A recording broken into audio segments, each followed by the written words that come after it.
నమస్తే, welcome to Leo. నేను మీ జగన్కి సంబంధించినటువంటి ఒక సొంత పత్రిక అయినటువంటి ఒక సాక్షిలోనే భిన్న కథనాలు వినిపిస్తున్నాయి. అయితే నిన్న జరిగినటువంటి ఏదైతే లూర్దు మేరీని పరామర్శించినటువంటి ఒక వైఎస్ జగన్మోహన్ రెడ్డి గారు తర్వాత తన పరామర్శ అయిపోయిన వెంటనే ప్రెస్ మీట్తో లూర్దు మేరీ గారు మాట్లాడారు.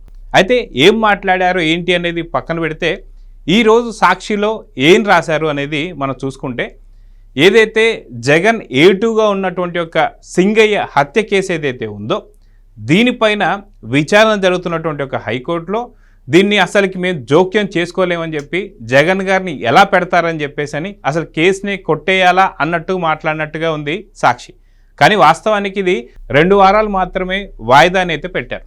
అయితే ఈ 2 వారాల తర్వాత మళ్ళీ విచారణ జరిగే అవకాశాలు అయితే ఉన్నాయి.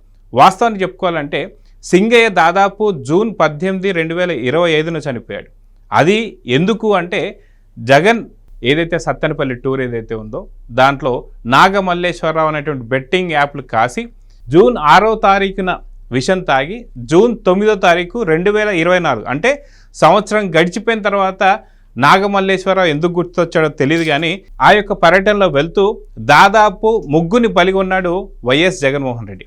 అయితే ఈ యొక్క పరిణామంలోనే ఏదైతే జయవర్ధన్ రెడ్డి అని చెప్పి నిన్న వాళ్ళ కుటుంబాన్ని కూడా కలిశాడు. అదేవిధంగా చూసుకుంటే మనం సింగయ్య కేసులో ఏటుగా ఉన్నాడు కాబట్టి ఆ యొక్క కేసు కూడా మనం చూస్తూ వస్తున్నాం. కానీ ఇక చాలా కీలకంగా చూసుకోవాల్సినటువంటి ఒక విషయం ఏంటంటే, యాక్చువల్గా రెంటపాళ్ళ పర్యటనకు సంబంధించి వైఎస్ జగన్మోహన్ సత్తెనపల్లి టూర్ ఏదైతే ఉందో ఈ టూర్లో దాదాపు 3 బలిగొన్నాడు. ఒకటి సింగయ్యకి సంబంధించిన దాంట్లో ఏటుగా ఉన్నాడు కాబట్టి నిన్న లూర్దు మేరీతో మాట్లాడించడం జరిగింది. అది పక్కన పెడితే అదేవిధంగా జయవర్ధన్ రెడ్డి ఎవరైతే ఉన్నారో నిజంగా మా యొక్క కుమారుడు ఎవరైతే ఉన్నారో ఆ కుమారుడు అనేది ఖచ్చితంగా జగన్మోహన్ రెడ్డికి సంబంధించి ఎటువంటి ప్రమేయం లేదు, తప్పుడు వార్తలు రాయొద్దని చెప్పి వాళ్ళ కుటుంబ సభ్యులతో కూడా చెప్పించాడు.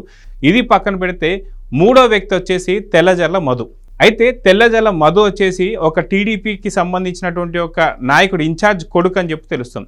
22 ఏళ్ల తెల్లజల మధుని ఎందుకని పరామర్శించలేదు, మధు యొక్క కుటుంబ సభ్యులను ఎందుకని పిలిపించుకోలేదు, మధు వాళ్ళ కుటుంబ సభ్యులకి ఎందుకని ఓదార్పు ఇవ్వలేదు అని చెప్పేసి అయితే ఇప్పుడు అడుగుతున్నారు. వాస్తవానికి మధు ఎంత దయనీయమైనటువంటి స్థితిలో చనిపోయాడు అంటే, ఏదో బైక్ వాళ్ళ ఫ్రెండ్కి విస్తానికి వెళ్తూ సడన్గా కుప్పకూలినటువంటి ఒక తెల్లజల్ల మధుని అక్కడే ఉన్నటువంటి ఒక సాయి కృష్ణ హాస్పిటల్లో అడ్మిట్ చేస్తే ఖచ్చితంగా 40 నిమిషాలలో మీరు గుంటూరు హాస్పిటల్కి ఏదైనా పెద్ద హాస్పిటల్ తీసుకెళ్ళాలని చెప్పేసి అన్నప్పుడు అంబులెన్స్లో తీసుకెళ్తున్నటువంటి సందర్భంలో అదే రెంటపాళ్ళ గ్రామానికి సంబంధించి వెళ్తున్నటువంటి ఒక జగన్మోహన్ రెడ్డి కాన్వాయ్లో చిక్కుకున్నటువంటి ఒక తెల్లజల్ల మధు ఎవరైతే ఉన్నారో దాదాపు 2 గంటల ఆలస్యం అవడంతో హాస్పిటల్కి వెళ్ళే లోపే ప్రాణాలు కోల్పోయాడు.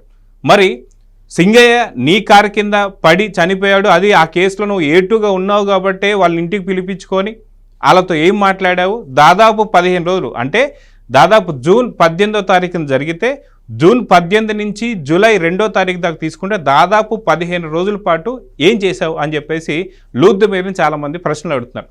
వాస్తవానికి నీ భర్తకు సంబంధించినటువంటి ఒక మరణంలో ఏదైనటువంటి ఒక అనుమానాలు ఉంటే నీ భర్త మృతదేహాన్ని పెట్టి సాధారణంగా దళితులు కావచ్చు లేదా మిగతా ఎవరైనా సరే కావచ్చు వాళ్ళ యొక్క కుటుంబ సభ్యులకు ఏదైనా అయితే 100% వాళ్ళు ఏం చేస్తారండి, వాళ్ళ యొక్క మృతదేహాన్ని పెట్టి మాకు న్యాయం జరపాలని చెప్పి చూస్తారు. కానీ జూన్ 18వ తారీఖు నుంచి జూలై 2వ తారీఖు దాకా ఎందుకని మౌనంగా ఉంది లూర్దు మేరీ? ఇప్పుడు వచ్చేసి లోకేష్ గారు మనుషులు 50 మంది వచ్చారు బెదిరించారని చెప్పి మాట్లాడుతారు. కానీ ఇక్కడ సాక్షి పత్రికలో చూసుకుంటే ఓ పక్కన ఏదైతే న్యాయస్థానం ఏదైతే ఉందో ఖచ్చితంగా ఇక్కడెక్కడ కూడా జగన్ ప్రమేయం కనిపించడం లేదు, జగన్ కూర్చున్నటువంటి ఒక వెహికల్లో ఉన్నటువంటి ఒక మిగతా ప్రయాణికులకు కూడా ఇక్కడెక్కడ కూడా సంబంధం లేదని చెప్పేసి మాట్లాడుతూ వచ్చారు. అయితే BNS 105 వర్తిస్తుందా లేదా అన్నది మాత్రమే చెప్పలేమని చెప్పేసి అన్నారు తప్ప అసలు కేసే కొట్టేయాలని చెప్పేసి అనలేదు. నిజంగా కేసే కొట్టేయాలి, నిజంగా చాలా జగన్ చాలా సౌమ్యుడు అని చెప్పేసి అనుకుంటే కేసు నిజంగా స్క్వాష్ పిటిషన్లో కొట్టేయాలి కదా, ఎందుకని 2 వారాలు వాయిదా వేశారు? సో అన్ని ఆధారాలు సేకరిస్తానికి ఇక్కడైతే గవర్నమెంట్ సంబంధించినటువంటి ఒక ఏదైతే ఉన్నారో లాయర్ గారు వాళ్ళు కొంచెం టైం అడగడం జరిగింది. ఇదంతా ఒక ఎత్తు అయితే ఆ యొక్క పక్క కాలంలోనే జగన్మోహన్ రెడ్డికి సంబంధించినటువంటి ఛానల్ సాక్షి పత్రికలో అక్కడ నా భర్తని చంపింది అంబులెన్స్లోనే అన్నట్టుగా మాట్లాడుతూ వచ్చారు. అయితే నిన్న మనం వీడియో చూసాం.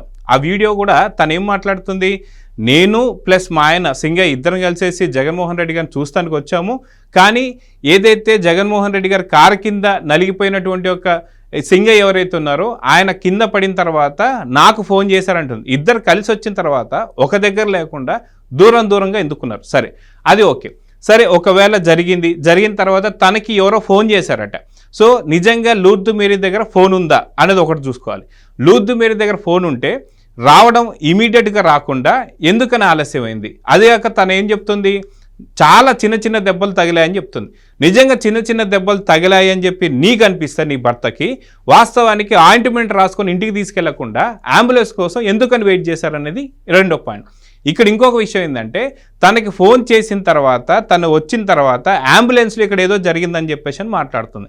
అంబులెన్స్లో ఏదో జరిగిందని చెప్పేసి లూర్దు మేరీ మాట్లాడుతున్నప్పుడు వాస్తవానికి అంబులెన్స్లో ఎవరైతే పేషెంట్ ఉంటారో పేషెంట్తో పాటు ఇంకొక అటెండర్ని ఎవరైనా పక్కన వాళ్ళు ఎవరైనా సరే అడిగి మరీ తీసుకెళ్తారు. అటువంటిది సొంత భర్తని అంబులెన్స్లో ఎక్కించిన తర్వాత ఏదో చేశారని చెప్పి మాట్లాడుతున్నప్పుడు ఆ యొక్క అంబులెన్స్లో నువ్వెందుకని లేవు, అంబులెన్స్లో ఏదైనా జరుగుతున్నప్పుడు నువ్వు పక్కన ఎందుకని లేదు అని చెప్పేసి ఇప్పుడు చాలామంది డౌట్లు అయితే రేస్ చేస్తున్నారు.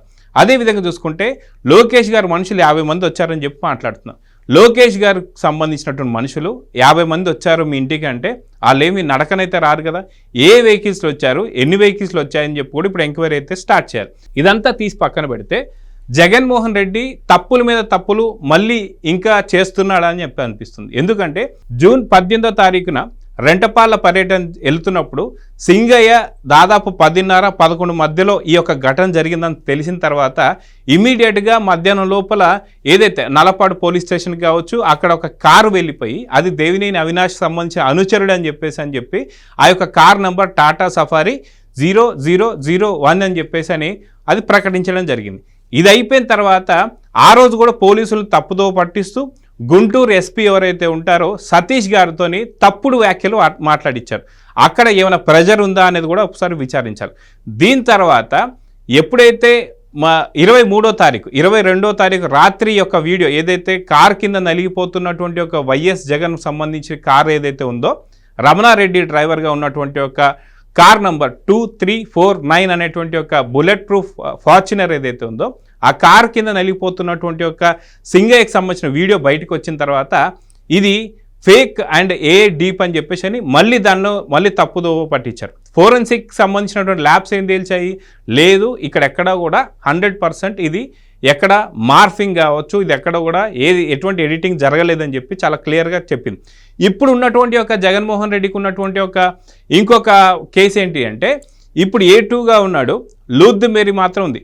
వాస్తవానికి A2గా ఉన్నటువంటి ఒక ముద్ద ఎవరైతే ఉన్నారో A2గా ఉన్నటువంటి ఒక వైఎస్ జగన్మోహన్ రెడ్డి లూర్దు మేరీని పరామర్శించవచ్చా, లూర్దు మేరీకి సంబంధించి నిజంగా తనని విచారించవచ్చా, తనని పరామర్శించడంతో పాటు తనకి ఏదైనా సరే ఒక ఆశ చూపించి తనతో ఈ అన్ని మాటలు మాట్లాడించాడా?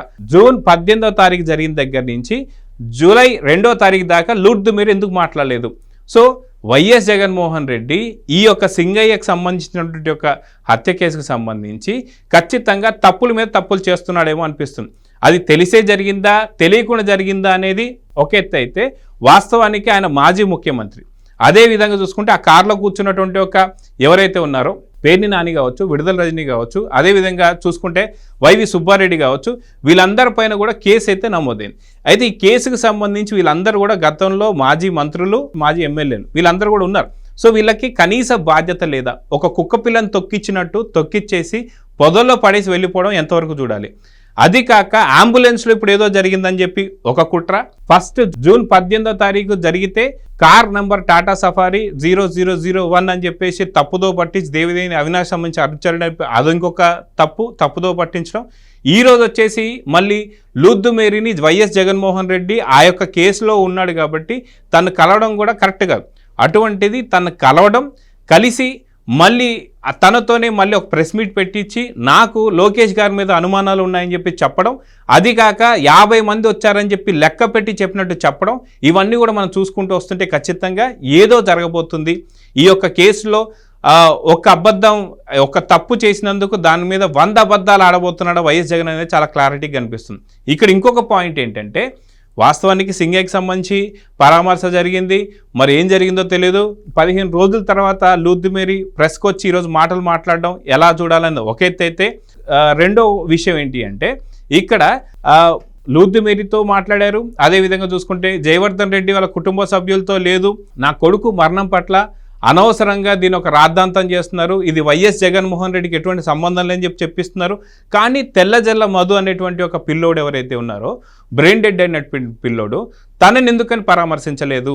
తను కూడా మీ యొక్క యాత్ర వెళ్తున్నా అంటే తను టీడీపీకి సంబంధించినటువంటి కార్యకర్తనేనా అని చెప్పి ఇప్పుడు అడుగుతున్నారు. అయితే దీనికి సంబంధించి సాక్షిలోనే జగన్ ఎక్కడా కూడా సింగయ్య మరణానికి సంబంధం లేదు అంటూనే, మళ్ళీ ఇంకొక పక్క జగన్ దీని మీద కేసు అయితే ఉంది, ఖచ్చితంగా జగన్ పైన కేసు నడుస్తుంది, ఆ మరణానికి ఈ యొక్క వెహికల్ ఉన్న బాధ్యులు అని చెప్పి రాయడం.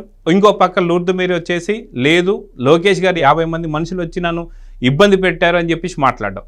వాస్తవానికి జగన్ తప్పుల మీద తప్పులు చేయబోతున్నారా? ఎందుకని తెల్లజల మధుని ఇంకా తను ఎందుకని పరామర్శించలేదు? అదేవిధంగా చూసుకుంటే 15 రోజుల తర్వాత లూర్దు మేరీ ఎందుకు ఈ మాటలు మాట్లాడింది? అదేవిధంగా ఇప్పటిదాకా జయవర్ధన్ రెడ్డికి సంబంధించినటువంటి కాన్సెప్టే లేదు, ఇప్పుడు జయవర్ధన్ రెడ్డిని ఎందుకు తీసుకొచ్చారు?